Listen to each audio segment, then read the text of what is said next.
tous, aujourd'hui on se retrouve pour une nouvelle vidéo. Donc ça fait assez longtemps que j'en ai pas faite à cause de une petite panne d'ordinateur, donc j'ai pas pu en faire, j'ai pas pu monter du coup. Je voulais vous faire des petits shorts mais j'ai pas eu le temps. Donc aujourd'hui on va voir un peu le câblage de tout ce qui est mise en sécurité, donc du CMSI. Les schémas de câblage, des contrôles de position. Là on peut voir que j'ai rajouté des contrôles de position de sécurité sur le volet. Donc ça c'est la position d'attente, ça c'est la position de sécurité ici. Avec un petit switch. Il y avait déjà sur le contrôle vent. Donc état 0, état fonctionnel. Et voilà. Et pour peu, toujours rupture sans contrôle de position.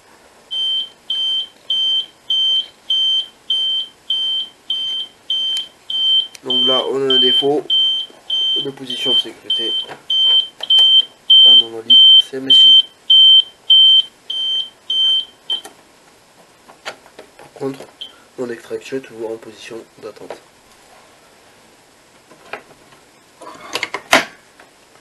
Et ce voyant, je ne clignotant va disparaître. Ouais, donc je vais vous expliquer un peu comment marchent les contrôles de position de sécurité sur la Baltique et aussi sur le CMSI adressable, donc Pacifique. Quand on n'utilise pas des MDLO, donc des modules déportés, vous verrez ça dans une vidéo que je referai sur l'introduction sur le logiciel Pacifique PC. Du coup, là on va voir, j'ai perdu mon feutre comme d'habitude. Ici on a de contrôle de position d'attente. Donc en fait on a une résistance par volet et une résistance en série sur le premier ou le dernier volet. Ou au départ de la centrale, mais je crois que c'est interdit. Donc en position normale, donc les contacts sont toujours représentés en position de repos. Voilà, comme ça en position de repos, le contact il est comme ça. Donc notre résistance elle est invisible pour la centrale, elle est shuntée. Donc ça veut dire que c'est notre position de repos. Là c'est l'inverse. En position de repos, la résistance elle est visible par la centrale. Donc en fait on part du principe que quand on a la résistance sur la position de sécurité, ça veut dire qu'on est en position de sécurité. Et qu'on n'a pas, on n'a pas de position de sécurité. Donc c'est on-off en fait pour les positions. Et du coup là, si je passe comme ça, mettons là, je vais avoir un défaut de position d'attente parce que j'aurai plus ma résistance de position d'attente ici. Et si je passe là, mettons, j'aurai un défaut de position de sécurité. Donc parce que ma résistance sera invisible pour la centrale. Ça marche pareil. Donc là, on peut voir que j'ai ma résistance en série là, pour le premier volet.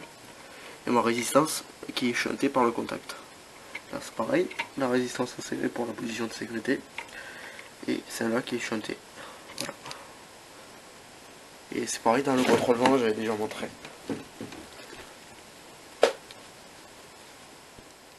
Par exemple, si j'ouvre l'interrupteur à proximité, ici j'ai un défaut IP.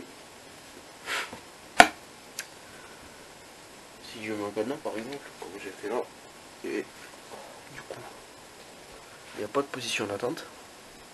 On va être comme ça, shunté ici. Et forcément, on a un défaut.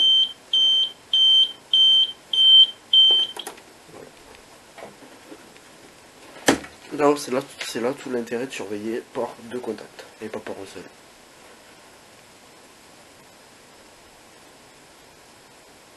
Ici, j'ai l'arrêt pompier.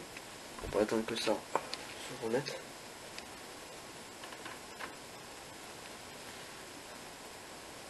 Voilà, donc si je fais un arrêt pompier, si j'ai arrêt pompier qui s'affiche,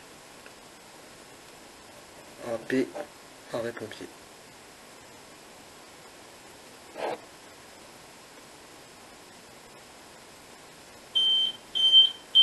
Et voilà. Là j'ai l'arrêt pompier qui est activé.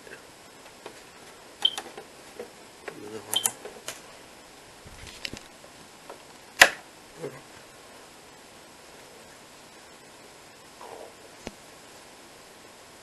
Donc, si je fais un déclenchement sur un DAI,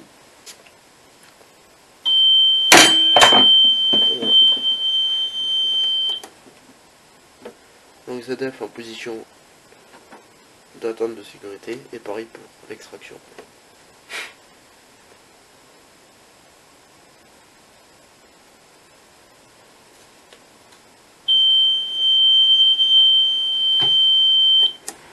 Et voilà.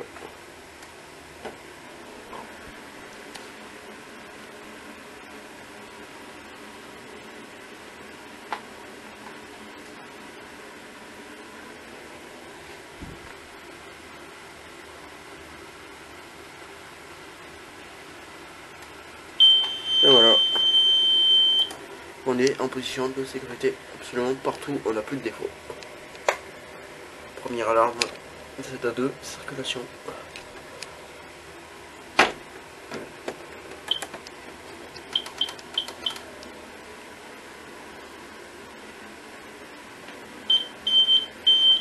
Et voilà. On se trouvait de défaut de position. Réarmement. Et réarmement. Ici aussi. Voilà. Bon, j'espère que cette vidéo vous aura plu. La prochaine fois, on verra, on rajoutera peut-être un DI ici. J'en ai un arabe juste ici. En attendant, à la prochaine, portez-vous bien. Ciao.